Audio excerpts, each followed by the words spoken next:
Welcome back, Plymouth North. Today, we'll look at how North's tech programs are providing co-op opportunities for students. Then to the ice, where North and South girls hockey players come together as one in an effort to compete against neighboring opponents. Finally, onto the rising entrepreneur within our school and how he manages both order forms and schoolwork at once.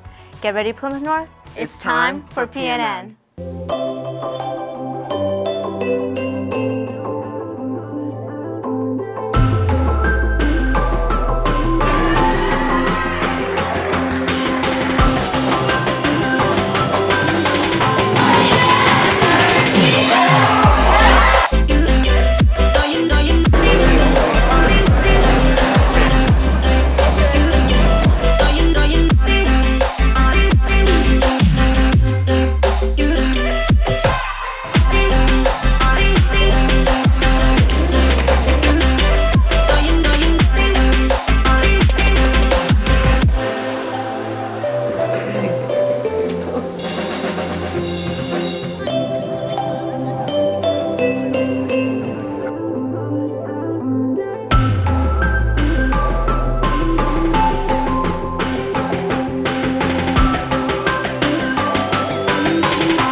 Good morning, Eagle Nation. I'm Eric Chase. And I'm Mei-Ling Schoen. Here at North, many students enroll in our vocational and technical programs with the goal of career success in their given field. Today, we'll peek into how students are splitting their time between the classroom and workplace.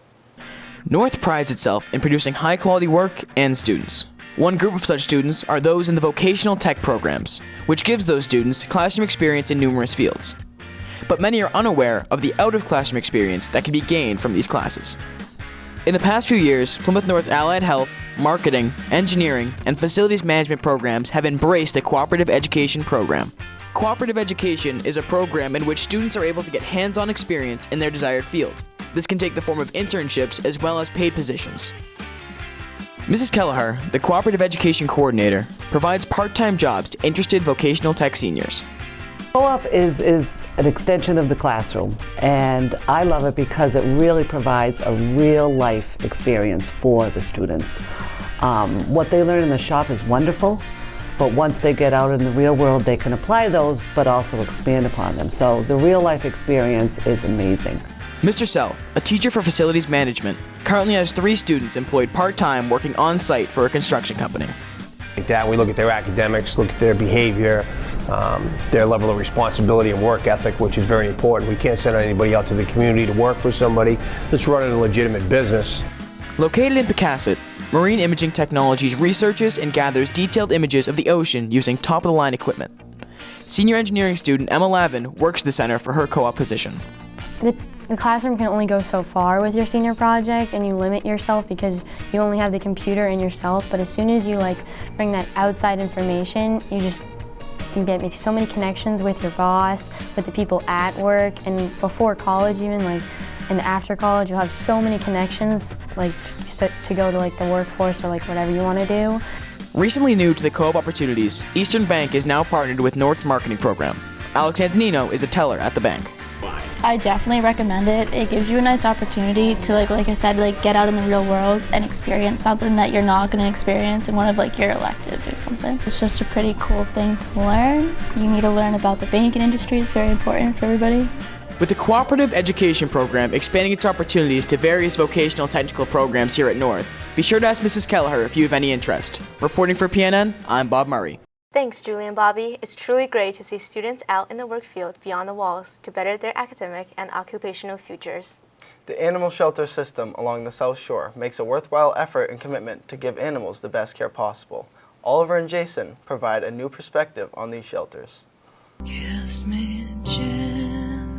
When hearing the words animal shelter, many people think of ads or news stories that depict animal cruelty and unsafe conditions. Fortunately, in Plymouth, that's far from the reality. The South Shore area has several shelters, both public and private. The Plymouth Animal Shelter is run by the town and hosts animals for adoption. Animal control officers like Cassandra Thayer help care for cats and dogs that enter the shelter by ensuring they're healthy and by helping them find a permanent home. We also have the misconception that we don't really care about the animals because we're animal control officers, whereas we're really the ones that are advocating for the animals making sure that they have, soft beds and toys and treats and things like that. The Friends of Plymouth Pound is located in the Kingston Collection. It's been under the direction of Gail Fitzpatrick since its founding in 1989. We started by having blanket drives for the actual shelter. We started to help with the dog pound, we called it back then, which was located in the Manomet landfill. It became quite clear that the shelter needed to be somewhere else because it was in the dump. So then our goal was to raise the money, find the volunteers to construct a new animal shelter, which did open in 1997. Today, the pound is operated by over 40 volunteers. One of the volunteers, Karen Stott, works as a veterinarian while also volunteering at the pound. It's a very satisfying place here. It's always a happy place. People feel sad for these animals, but we like to look at it as a nice transition.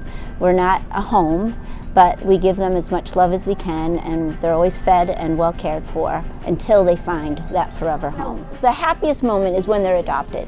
Sometimes it's sad for us. I've actually cried when cats have left because they take a piece of me with them, but it's also the happiest. That's our goal, is that when they go home, that's where they should be. These shelters want to do the best they can for their animals, but they require funding from the community to keep their facilities open.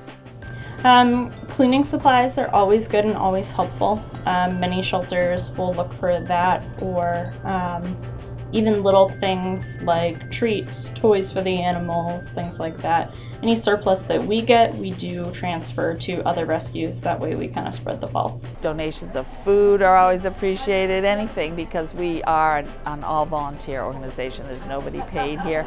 Everyone's here because of their love for animals. Although foster animals receive good care while in these facilities, nothing replaces the loving care of a pet owner. Reporting for PNN, I'm Jason Pettinato. Thanks, Jason and Oliver. Here around school, Plymouth North and South are known to be a longtime opponent against each other. Yet, the girls' hockey team in our community combines these players to unite the forces into one strong lineup. Amber and Maggie take us right into the ring to see how both sides of town support each other for the benefit of one.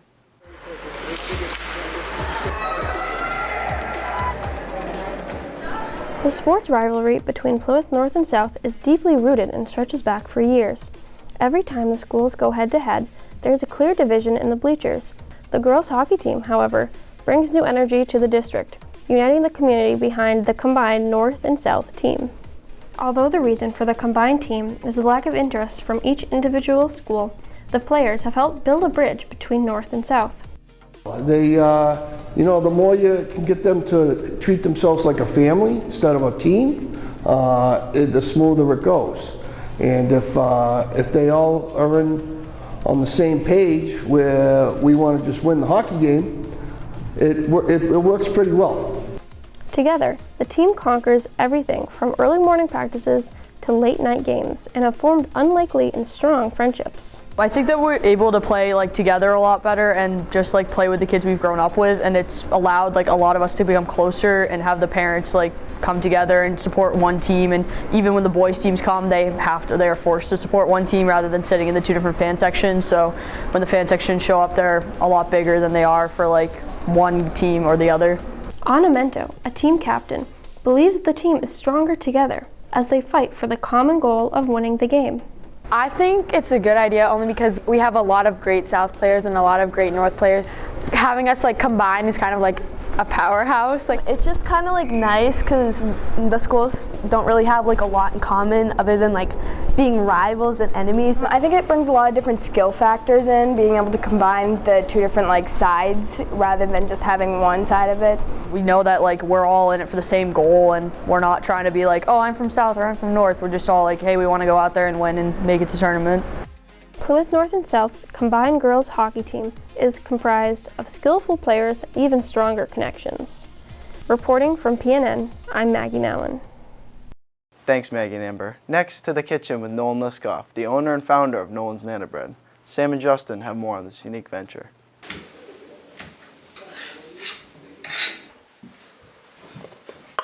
Nolan Liskoff has risen as a young entrepreneur at Plymouth North, making profit off his homemade banana bread. His passion for baking has evolved into his very own business venture.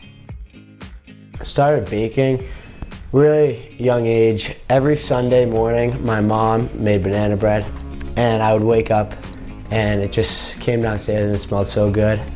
I think I was 5, 6, and one day I was like, I want to like bake it with you and like learn how to make it. Trisha Liskoff has raised Nolan in the kitchen as one who gives back to the community.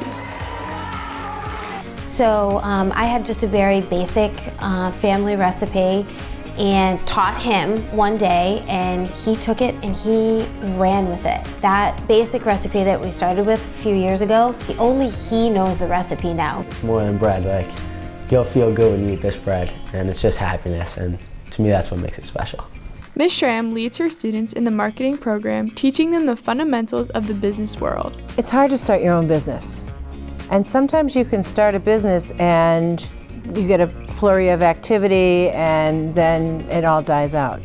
But Nolan has really been able to sustain this business. This is the beginning. He's stuck with it, he's growing it, he's got a system and he's got software that allows him to take orders.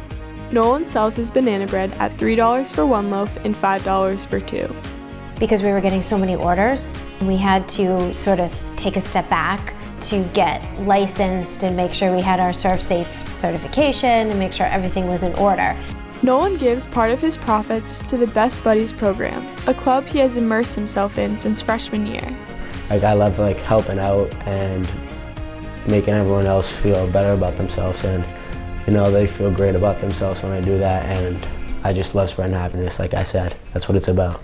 He's also come up with t-shirts and sweatshirts to keep Nolan's Nana bread in your face, and donated them to the Best Buddies kids, sold them to people.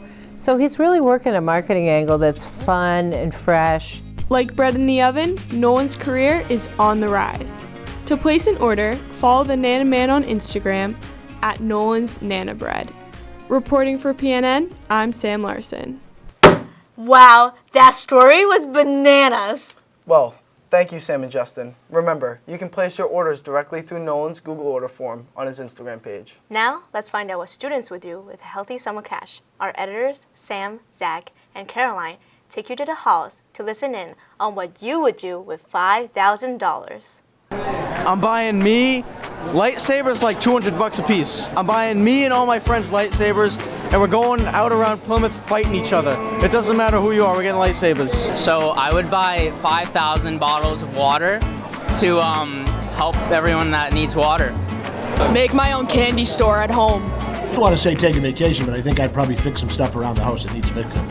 I would probably donate a lot to BARC, which is the cause that I donate towards. It's Bernese Mountain Dog Auction Rescue Coalition. I would also donate to Apraxia of Speech, because my little guy has that. I would probably buy myself a brand new Jeep, down payment. We would buy a car. Yeah. Like a really nice one. We would go away for a nice weekend. I'd buy myself a JetX, get one. With $5,000, I'd probably just like buy my friend's stuff and donate it to charity. I don't need money. I would buy my own McDonald's restaurant. If I had $5K, I'd probably buy a really nice dog like house, and then I would spend all the money on that and then get a stray dog. I would buy 5,000 things at the Dollar Tree.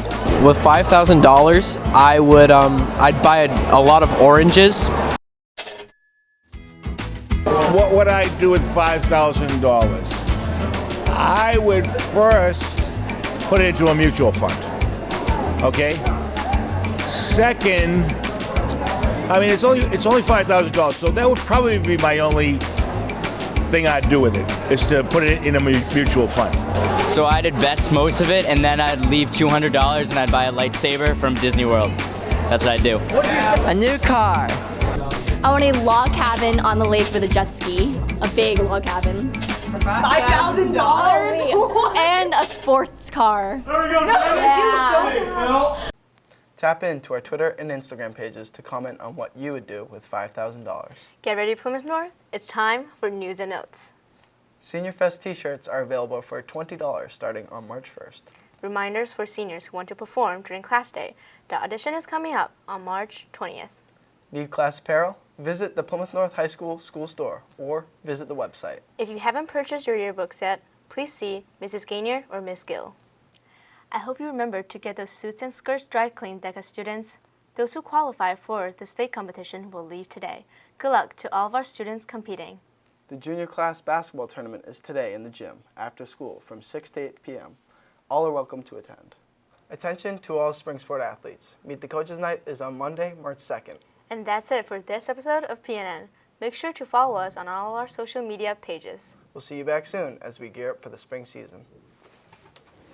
Okay.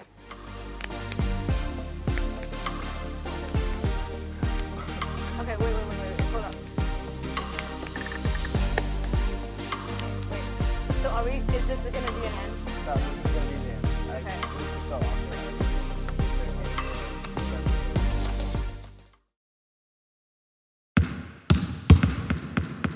March Madness is a 4-day tournament beginning on Monday, March 9th and running until Thursday, March 12th. All events start after school in the gym at 2:30. It's $40 per team for all 4 events. The events are dodgeball, kickball, melon ball, and volleyball, and no more per 8 players a team. Each day a certain event is played and winners will earn points based on their performance that day. On the last day, the winners are announced. It's a fun event to do and make sure to create a team with all your friends.